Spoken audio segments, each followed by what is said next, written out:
Some of the major functions of fat is going to provide energy. So the one thing about fat is with our bodies, it creates a really rich energy reservoir. Okay, so as we said before, each gram of fat has about 9 calories in it. So whenever we break that down and use it to create energy, it helps create a whole lot of ATP to sustain energy for a longer duration of time. Looking at protection and insulation, so it helps protect the vital organs and helps protect the fetus during childbearing stages or during pregnancy. And then it's also a vitamin carrier. So it's going to help carry vitamins A, D, E, and K, or your fat-soluble vitamins. Whoops, go back. Sticky finger. All right, so this is another really complicated chart that I'm not going to get too far into, but essentially what this is talking about, this is that same Krebs cycle that we talked about before. It's just now talking about how lipids or triglycerides can be utilized in order to create ATP. So I'm not going to break this thing down completely, but I think the big takeaway here is one fat gram can make up to 463 ATP for our body. All right, or one triglyceride, sorry. Okay, so that's going to be this glycerol molecule with 3 fatty acids. All right, so that's going to make as much as 463 ATP. So again, for a fuel source, that's a great storage source for energy. Okay, a lot of it is just like tapping into it. All right. So types of fats, we talk about saturated and unsaturated. So as I said before, sometimes I don't really like breaking foods down into good and bad. But typically, if you look at your fats, saturated varieties, so the stuff that's going to be more solid at room temperature, or the types of fats that are solid at room temperature, are going to usually be associated with being more your poor choices. Okay, the unsaturated varieties are the ones that are going to be more associated with positive health benefits, and those are the ones that tend to be more liquid at room temperature. So, some of the unsaturated fats that are really a little bit more notable, like your omega-3 fatty acids, so they're going to be found in like cold water fish, so like salmon and things of that nature. They've also been shown to possibly reduce inflammation as well, so with those fish oils found in those omega-3s. Or the fish oils with those omega-3 fatty acids, okay? So looking at those, that's also one of the things that I might say a supplement could be beneficial for you, because being in the Rocky Mountains, it's kind of hard to come by cold water fish here too often. So that might be one of those things where supplementing with fish oils might help reduce the inflammation process a little bit as well. Several years ago, I think the Houston Texans actually went away from NSAIDs, and they started using fish oils to help reduce inflammation as well. So trying to use that as a preventative strategy rather than going to some of the other type of medical interventions. Okay, so here you see some different examples of good fats. So a lot of times the fats that we see in like our olive oils, avocados, again cold water dwelling fish, nuts, those are going to be the ones that are going to be considered more healthy fats, or the unsaturated variety. Okay. The saturated fats, so when we see meats that are like really marbled and have a lot of the white in it, that's going to be more associated with your saturated fats. The thing about it is like those don't break down as easily or as well as the unsaturated varieties as well. Okay, and then we got the trans fats. So I like how it says really bad fat on here. That's actually the one I'm going to say, yeah, that's probably fair. So with the trans fats, essentially, you're going to find those in a lot of prepackaged foods and a lot of fried foods. Basically, what happens is there's, through the hydrogenation process, it actually changes the molecular structure and makes those fats harder to break down in the body as well. All right, so those are the ones that really, if you can avoid or stay away from, you really should avoid those as much as you can. All right, and as I said before, if every once in a while you have it, it's not going to be horrible, but I would not make that the mainstay of your diet. Okay, so like if you choose to have French fries every now and again, fair enough. All right, if you choose to do that like on a daily or weekly basis, that's probably not the best idea. All right, as far as fat needs go, so again, here's a little bit of a range. So anywhere from 0.8 to 1.3 grams per kilogram of body weight. Acceptable daily macronutrient ratio is going to be about 20 to 40% of your total calories from fat. So I will say this, back especially if you're a kid of the 80s, which I know a lot of you weren't even around then, but one of the things that really came into vogue was like the low-fat diets. And essentially they said, hey, if you eat fat, you'll get fat, so don't eat fat. And so people started eating a whole lot of carbohydrates and a lot of highly processed carbohydrates, and what happened is the caloric intake went way up. So basically people started eating no-fat foods and getting way fatter.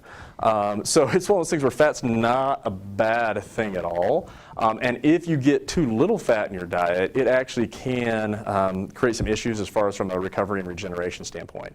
So here it's talking about if you have diets that are low in fat, like extremely low, so lower than 15%, it may actually decrease your testosterone production, which, again, we know that testosterone is going to be the male sex hormone that is associated with lean muscle mass accretion or recovery. All right, so again, you don't want to be too low on this one. So that 20 to 40% range is a pretty good range to look at. I would say that most people are going to probably fall between 20 to 30%. The people who are falling at that 40% range may have some, I don't want to say, I guess more exotic goals than what probably the average person would have. Okay. All right, low cholesterol intake. So again, looking at cholesterol, LDL versus HDL cholesterol, what's the difference? That's what you're all saying, like, what's the difference right now? Okay, so LDL is going to be your low-density lipoproteins. Those are going to be the ones that are usually going to be associated with negative health consequences. HDL is going to be your high-density lipoproteins. Those are usually associated with more positive health benefits. Okay, so with the HDL cholesterol, and if you guys have had your cholesterol taken recently, you'll know that if your HDL levels are higher, then it can actually offset your cholesterol profile. Okay, so having a high amount of HDL cholesterol in relation to LDL cholesterol, there's actually, that's a good thing. And from a health perspective is actually kind of what we're aiming for. Okay. Okay, so looking at the micronutrients, so we're not going to get, actually, we'll go back to fat real quick. So we'll summarize that one as well. What are some points from fat? Or what are questions that you might have? Yes, sir. And then you'll go next, man. Training good, sir. Yes, sir. Fat aren't bad. Okay, good call. Yes, ma'am. Training room, sir. Just being able to differentiate between saturated and unsaturated a little better by knowing the solid at room temperature versus liquid. Yep. Okay, so looking at that, so differentiating between fats, the solid at room temperature is usually going to be the ones that are going to be less healthy. The ones that are liquid at room temperature are going to be more healthy. You can have seedness. One other thing, though, a caveat to that. So I have worked with people in the past to where they will, so they've kind of taken that information with the healthy fats and ran with it. So basically, it's like, usually if you take a serving of olive oil, it's a tablespoon or two. It's not this. All right. Nuts. All right. That's another one. So usually a serving is going to be a handful of nuts. It's not going to be like a box of nuts. Because the thing that I'll get people say is, well, don't worry, it's a healthy fat. I'm like, right, but it's a crud ton of calories. All right, so if you look at like those little small cans of nuts that you can get at the store, it's probably got about 1,200 calories in it, just that small one. So if you sit down and hammer back one of those, for all intents and purposes, for some individuals, that's like an entire day's worth of calories. All right, so just because it's a good fat doesn't mean it's an endless quantity that you can eat as well. So that is probably one thing I really want to stress. Is because you'll see that people's like, oh, well, it's good for you. Well, but you can still get too much of it. So you still have to be cognizant of how much you're ingesting. So, somebody else have some? Yes, sir. Training, right? We talked about omega-3s. What about omega-6 and 9? Omega-6 and 9, honestly, in the American diet, we don't usually have much issues with. We usually get that. Omega-3 is the one that we really have a challenge with. So yes, omega-6 and 9 are going to be important. But if you look at the average American diet, we usually don't have deficiencies in that. It's omega-3. Yeah, so if you look at more Eastern diets, they're going to be better in omega-3s because Eastern cultures they eat more fish than what we eat, so they tend to get an adequate amount of that. With the stuff that you find omega-6 and 9 in, we get that in just usually most of our normal eating. Yeah. Yes, sir. Sir, do you have something? Oh, if you don't, you're okay. You don't have to. All right, all good then. We'll move on. All right, so guys, as far as vitamins and minerals, so this is one of those conversations, like literally in class, this takes about 2 to 3 weeks to go through all these. So for your sake and mine both, and for the people that are going to watch this later, I don't know that we want to do that. What I am going to do is I'm going to have handouts throughout the course of the academy that you guys can take a look at that will hopefully be helpful for you.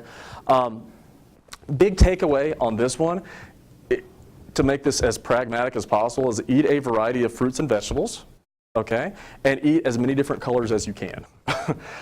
The different colored vegetables and fruits are going to have different vitamins and minerals in them that are going to help balance out that nutrient profile. All right, so try to eat a wide variety. of these different foods. Vegetables, I don't want to say you can eat all you want, but to some extent, you're probably not going to overeat vegetables like you can a lot of other foods. Again, probably the best recommendation I'd have there is eat a wide variety of them and, make sure that you're, the general recommendation for, based off the U.S. government is like 5 servings a day of fruits and vegetables. That's pretty challenging, but that's a pretty good aspirational goal to strive for, I think. So, yes, sir. Trainee Peterson, with vegetables in particular, does it matter if we're steaming them, cooking them, or do they need to be adjusted? Yeah, you can have a seat, sir. Technically, yes. However, once you start cooking them, they start losing nutrients. But again, I would say from a palatability standpoint, a lot of times cooked vegetables are going to be more palatable than raw ones in a lot of cases. They are going to lose some nutrients, but it's still better for you than not eating them. So if you look at risk reward or cost benefit, I wouldn't say that, hey, if I can't eat raw vegetables, I shouldn't eat any vegetables at all. That's not really accurate. You're still going to get nutrients from them. It just may not be to the same extent as if they were raw. So yes, sir.